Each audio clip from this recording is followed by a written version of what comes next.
Anaya Kulkarni walked down the aisle as a glowing bride, but before sunrise, she was found dead in her hotel bathtub. Rohan Devraj, the groom who once promised her a future, became the prime suspect. Meera Kulkarni, the cousin with secrets of her own, fueled the chaos with a betrayal that changed everything. And Detective Laura Griggs, alongside investigator Victor Hale, would uncover how a forged virginity test turned a wedding celebration into a brutal murder scene. Anaya Kulkarni's wedding day in Chicago was supposed to be the happiest day of her life. The families had traveled from different states and even from India, gathering under one roof in a grand hall decorated with golden drapes, white flowers, and chandeliers that sparkled like stars. The hall was alive with music and chatter, the aroma of Indian dishes mingling with the sweet scent of roses that lined the stage. Guests admired Anaya in her heavy red bridal dress, her face glowing under layers of jewelry, and Rohan Devraj, the groom, looked every bit the proud husband-to-be in his embroidered sherwani. It appeared to everyone that this was not just a marriage, but the union of tradition, love, and family honor.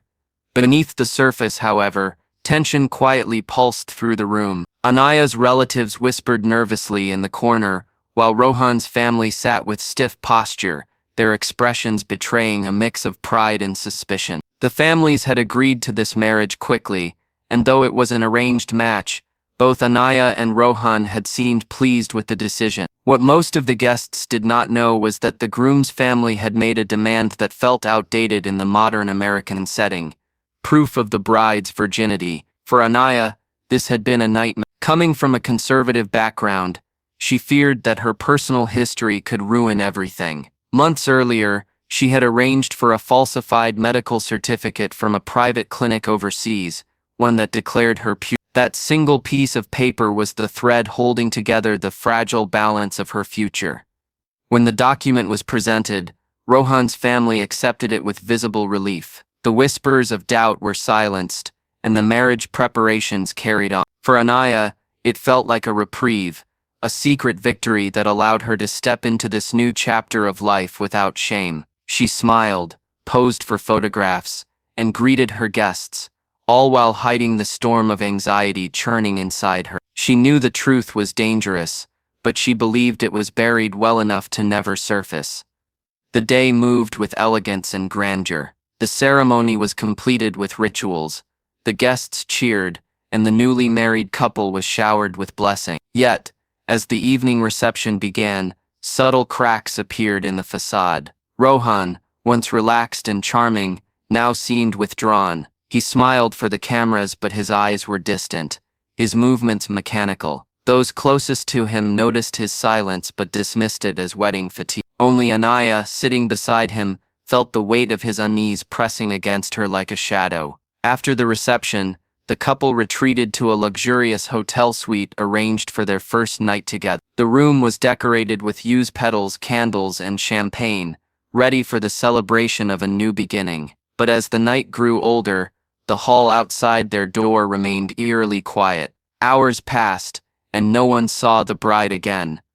The next morning, panic spread like wildfire. The wedding coordinator knocked repeatedly at the suite door when Anaya failed to appear for a scheduled family breakfast. When no response came, hotel staff opened the room with a spare key. Inside, they were met with a scene that stripped the celebration of all joy. The bathroom floor was wet, the mirror cracked, and Anaya lay lifeless in the bathtub, her white reception gown stained with deep crimson patches. The petals floating on the water gave the horrifying illusion of beauty mixed with death. Gasps echoed through the corridor as family members rushed in, their screams breaking the morning calm. The once joyous event had turned into a nightmare no one could comprehend. How could a wedding day transform into a crime scene within hours? Who had entered the locked room? The only certainty in that moment was that the bride, who had carried her secret with such determination, would never leave the hotel alive. The police were called immediately, and in the hall that had only yesterday hosted laughter and celebration, now filled with officers, forensic teams, and flashing lights. The wedding that was meant to unite two families had instead left them divided in grief, suspicion, and horror. It was clear from the very beginning that this was no accident. Something darker had happened in that room, something born from lies, pride, and betrayal. The perfect wedding had ended before the marriage had even begun. Detectives arrived at the hotel within minutes of the emergency call, their presence cutting through the chaos of crying relatives and stunned guests. The suite where Anaya's body was found was sealed off, and the once romantic space transformed into a crime scene. The bathroom's silence was chilling, the shattered mirror reflecting fragments of light that seemed almost accusatory. Anaya's body was carefully removed, and every detail of the room was photographed. What stood out most was the absence of forced entry. Whoever had done this had been someone Anaya trusted enough to let inside. Detectives immediately turned their attention to Rohan. As the groom, he was naturally the first person of interest. His appearance raised questions even before he opened his mouth. His suit from the previous night was crumpled, and faint stains marked the fabric near his cuffs. He explained them as spilled wine during the reception, but to the trained eyes of investigators, the color hinted at something far more sinister. Guest recalled seeing him leave the reception abruptly, claiming he was feeling unwell, but no one had seen him return until the commotion the next morning. Forensics worked quickly, and their findings only deepened the mystery. The broken mirror suggested a violent struggle. The scattered petals and overturned vase hinted at panic, as though Anaya had fought desperately before her death. Small scratches on her arms and bruises along her wrists were noted, each telling the story of a woman who had resisted her attacker. Under her fingernails, investigators collected samples that would later prove crucial. As the police dug deeper, whispers within the family began to surface. Anaya's relatives admitted in hushed tones that she had been deeply anxious before the wedding. One cousin revealed that she had overheard Anaya speaking nervously about the papers that guaranteed her place in the marriage. That single word, papers, would soon unravel a devastating truth. Detectives uncovered the existence of the virginity certificate that had been proudly shown to Rohan's family. At first, it appeared as just another document, but a closer look revealed inconsistency. The name of the issuing clinic was spelled incorrectly, and the signature seemed blurred, almost as if it had been copied. This raised red flags for the investigators, who began to question why such a test had been requested in the first place. The discovery of the forged document pointed to a hidden struggle within Anaya's life. To the outside world, she was the perfect bride, graceful, traditional, and ready to embrace her new life in America. Yet, behind that image, she had been carrying the weight of judgment and expectations that she feared she could never meet. The certificate, it seemed, had been her desperate attempt to silence questions about her past. But rather than protecting her, it had become the trigger that exposed her vulnerability. Attention shifted back to Rohan. Detectives pieced together the timeline of the wedding day. Surveillance cameras from the hotel showed him entering the suite shortly after midnight. His posture was tense, his movements hurried. Hours later, no one else was recorded entering or leaving until the staff discovered Anaya's body. The evidence pointed directly at him, but his demeanor was conflicted. He appeared broken, weeping at the loss of his bride, yet unable to answer certain questions clearly. Why had he gone to the suite alone? Why had he left the reception in anger? Why had his clothes been stained? The deeper investigators went, the clearer the picture became. Rohan had likely confronted Anaya about the truth of the forged report, either having discovered it himself or been told by someone else. The argument had escalated behind closed doors, leading to violence. Whether it was premeditated or a sudden act of rage remained unclear, but the outcome was undeniable. Anaya had tried to defend herself, but the struggle ended fatally. Detective Laura Griggs, leading the investigation, described the case as one dripping with cultural pressure, family honor, and lies, stacked upon lies. This was not just about a marriage, but about expectations that crushed the lives caught in their grip. For Anaya, her secret was meant to protect her future. For Rohan, it became a spark that ignited fury. The once joyful celebration had transformed into a tragedy that stunned not only the families, but the entire community watching the story unfold. The foundation of the case was now set: a falsified report, a groom with motive, and a bride whose attempt to conceal her past ended with her death. Yet there was still the lingering sense that the story was far from over. The bruises on Anaya's wrists suggested more than one set of hands, and the investigators could not ignore the possibility that another person had played a role in her final moment. Victor Hale, the private investigator who had been discreetly hired by one of Rohan's uncles weeks before the wedding, stepped into the case with an unusual burden. His report, which should have remained a family secret, was now evidence in a murder investigation. Victor had dug into Anaya's background long before her death, tracing her life in India and her sudden move to the United States. What he found revealed a woman caught between two worlds, one shaped by modern independence and another strangled by traditional expectation. According to Victor's notes, Anaya had once been in a long-term relationship with a man from her hometown. Their bond had been serious, yet circumstances prevented them from marrying. When her family arranged the match with Rohan, she made a difficult choice to leave her past behind and accept her new life. But she feared the scrutiny she would face from Rohan's conservative family, and it was during this time of desperation that she obtained the falsified virginity certificate. For her, it was the only way to protect her future.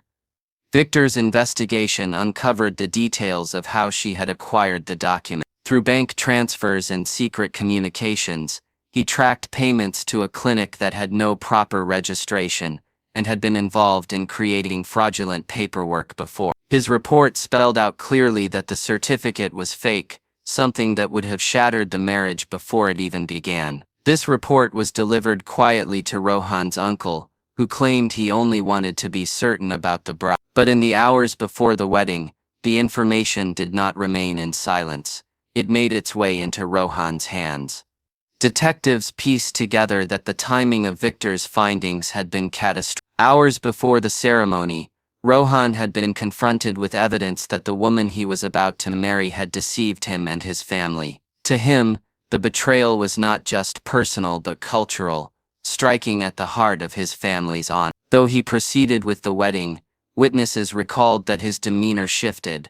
He smiled through the rituals, but the weight of humiliation pressed down on him.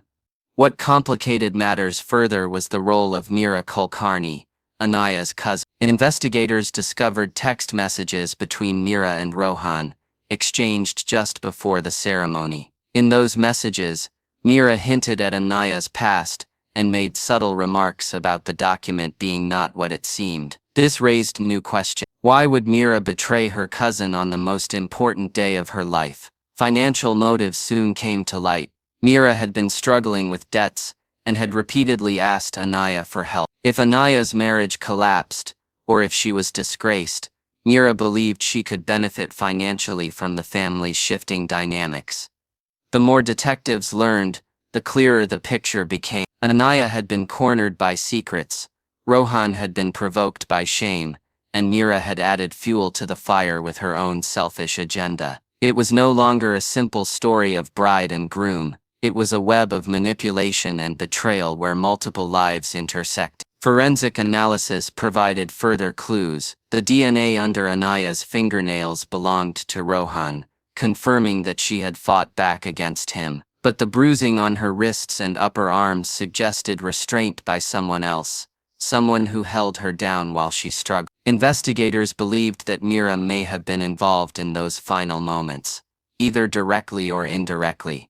As Victor Hale handed over his files to Detective Laura Griggs, the weight of his findings settled over the investigation like a storm cloud. He had not expected his work to lead to death, but his report had become the match that lit the fire. What haunted him most was the thought that Anaya's desperate attempt to protect herself had instead exposed her to greater danger. The narrative of the case was now evolving beyond the initial suspicion of a single enraged husband. There was growing evidence of conspiracy, of more than one person playing a role in the events that led to the young bride's death. The once joyous wedding had become the stage for betrayal layered upon betrayal, where truth and lies collided until blood was spilled. Detectives realized that to uncover the full story, they would have to peel back every secret not just between bride and groom, but within the entire family. Anaya's forgery was the spark, Rohan's rage was the flame, but it was the shadow of Meera's betrayal that gave the fire its fury. What had begun as a private matter of honor had transformed into a deadly game of power, greed, and vengeance. Detective Laura Griggs knew from the moment she entered the hotel suite that this was no simple crime of passion. The details refused to align neatly, and the more she studied the evidence, the more she sensed layers of deception. The obvious suspect was Rohan, the groom, but the marks on Anaya's body told a story that stretched beyond a single attacker. As the investigation expanded, the puzzle of what had happened that night began to take shape in disturbing ways. Surveillance footage became the backbone of the timeline. Cameras positioned in the hotel lobby and hallways captured Rohan, entering the suite just after midnight. His pace was fast, his expression tight, and he carried a look of determination that was difficult to ignore. For nearly 2 hours no one else was recorded approaching the room. Then, close to 3 in the morning, faint sounds of movement and what might have been muffled thuds were reported by a guest staying nearby. Yet, no one had thought to alert staff at the time, dismissing it as a domestic argument between newlyweds. By morning the silence was broken only by the discovery of Anaya's lifeless body.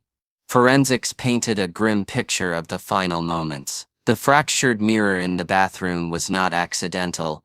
Blood spatter suggested Anaya's head had struck the surface with force during a struggle. Her wrists bore ligature marks that hinted at restraint, and yet there was no evidence of ropes or bindings at the scene. Detectives speculated that someone may have used fabric or even hands to hold her down. The presence of Rohan's DNA under her nails cemented the idea that she had fought him, but additional traces, skin fragments that did not match Rohan, were uncovered on her gown. This single detail suggested another person had been in the room, unseen on the footage, raising chilling questions about how they had entered or left. Attention turned back to Anaya Kulkarni. Her involvement was no longer a distant suspicion. The digital trail connecting her to the case grew stronger each day. Text messages revealed she had contacted Rohan repeatedly on the wedding day, warning him about the falsified certificate and hinting that he deserved to know the truth before he committed himself. The tone of her words was sharp, almost taunting, as if she wanted to provoke a reaction. Detectives theorized that Meera's actions were deliberate, designed to fracture the fragile foundation of the marriage. Her financial troubles provided clear motive, but what unsettled investigators most was her possible presence at the hotel that night. Guest lists and check-in records revealed a troubling discovery. Meera had not been officially booked at the family's designated hotel. Instead, she had used a different name to check into a room 2 floors below the bridal suite. Witnesses later recalled seeing her in the lobby in the early hours of the morning, though she had claimed to be asleep in her room. This contradiction made detectives wonder if she had somehow entered the suite unnoticed, possibly slipping inside while Rohan was distracted, or during a moment when the cameras failed to capture her. Detective Griggs interviewed Rohan, who remained defensive but oddly broke. He admitted to confronting Anaya about the certificate after the reception, confessing that he felt deceived and humiliated. He claimed the argument escalated but insisted he never intended to hurt her. When pressed about the bruises that suggested a second assailant, he faltered, saying he remembered shadows and movement, but could not explain them clearly. His confusion was either a desperate attempt to protect someone else, or the result of a rage that blurred his memory. The more investigators learned, the darker the picture became. Anaya's death was not a clean act of violence, but the climax of a night poisoned by betrayal. The forged certificate had ignited Rohan's anger, Meera's interference had fueled it, and the claustrophobic pressure of family expectations turned the wedding suite into a battlefield. Anaya, trapped between loyalty, fear, and deceit, had fought for her life but had no chance against the forces aligned against her. The forensic report concluded that she had been strangled, her final breath stolen in silence. The scene had been staged afterward to resemble chaos, perhaps in an attempt to mask the truth. The petals scattered across the floor and the overturned vase seemed less like accidents and more like deliberate distraction. Detective Griggs prepared her case with meticulous care, building the narrative that this was not just the act of one furious groom, but a crime that unfolded with the influence of more than one hand. The evidence pointed toward conspiracy, and as the investigation closed in on Meera, it became clear that the wedding day murder was the result of carefully timed revelations, hidden motives, and a chain of events no one could have predicted. The tragedy had begun with a lie meant to protect a marriage, but it ended with a death that shattered an entire community. And now the police were determined to expose every person responsible, no matter how closely tied to the victim they might have been. The courtroom was packed when the trial began, the air heavy with curiosity and tension. Reporters filled the benches, their pens ready to capture every shocking detail of the case that had turned a wedding celebration into a national headline. At the center sat Rohan Devraj, the groom whose once proud posture had collapsed into weary silence. Across from him, prosecutors laid out a story not of love but of betrayal, rage, and death. Every eye in the room shifted between the defendant and the empty chair reserved for Anaya Kulkarni, the cousin whose involvement in the tragedy had sparked debate about whether she was a manipulator, an accomplice, or simply a selfish opportunist. The prosecution began with the evidence collected from the hotel suite: photographs of the blood-stained gown, the cracked mirror, and the bruises on Anaya's wrists were shown to the jury. Experts explained how the bruises indicated restraint, not just a single struggle. Forensic scientists testified about the DNA under Anaya's fingernails, confirming Rohan's presence, but also highlighting the unidentified traces on her dress. The prosecutors painted a chilling picture. Anaya had been trapped, confronted about the forgery, and ultimately strangled in a moment of uncontrolled fury. They argued that Meera's calculated betrayal had pushed Rohan into that state of rage. Rohan's defense team countered with claims that he had been provoked beyond reason. They described him as a man humiliated on the most important day of his life, crushed by the revelation that his bride had deceived him. They admitted he argued with Anaya, but they insisted the death had not been premeditated. They attempted to shift some of the blame toward Meera, emphasizing her financial troubles and the poisonous role she played in feeding him the information about the falsified certificate just hours before the wedding. The defense argued that her interference had been the spark, and Rohan had been merely the fire it ignited. The prosecution, however, refused to let Rohan escape accountability. They showed footage of him entering the hotel suite after midnight, and pointed to witness accounts of muffled thuds during those same hours. They highlighted how his suit bore faint red stains, and how he left the reception in visible anger. His attempt to grieve publicly in the aftermath, they said, was nothing more than a performance. Meera's involvement became the most debated part of the trial. Though she was not present in the suite on camera, her hidden hotel booking and her text exchanges with Rohan painted her as someone who had orchestrated the perfect storm. The jury was presented with evidence of her debts, the money she owed, and her attempts to manipulate family dynamics for her own benefit. While no physical proof tied her directly to the scene of Anaya's death, the circumstantial evidence made it clear that she had been an active participant in pushing events toward their tragic conclusion. As the weeks of testimony continued, the weight of betrayal filled the courtroom. Family members sat in stunned silence, torn between grief for Anaya and disbelief at the roles their own relatives had played. What should have been a story of love and tradition had become a case study in how lies, greed, and shame could destroy everything. The verdict, when it finally came, silenced the room. Rohan was found guilty of first-degree murder and sentenced to life in prison, without the possibility of parole. The jury believed that even if rage had consumed him, the act itself had been intentional and deliberate. Meera, though not convicted of murder, was found guilty of being an accomplice, and of obstruction of justice. She received a lengthy prison sentence for her role in concealing the truth and manipulating events leading up to the crime. The trial ended, but the scars it left behind never healed. The story of Anaya's death spread beyond the courtroom, sparking debates across communities about outdated traditions, the burden of family honor, and the desperate measures some people take to protect their reputation. In India, the news was met with outrage at the continued obsession with purity and the destructive expectations placed on women. In the United States, it became a tragic reminder of how cultural pressures could follow immigrants even across oceans. Anaya's life ended in a hotel bathtub on the night that should have been her new beginning.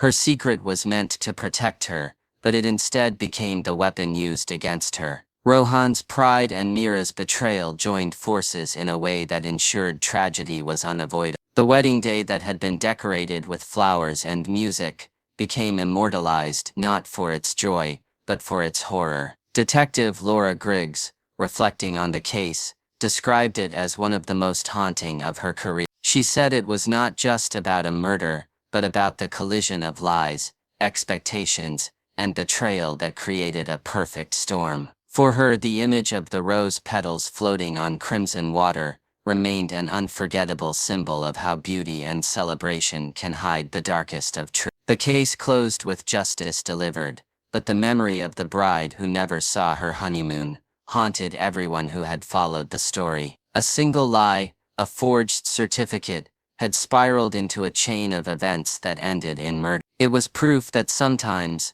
the secrets people keep to protect themselves can become the very reason they are destroyed.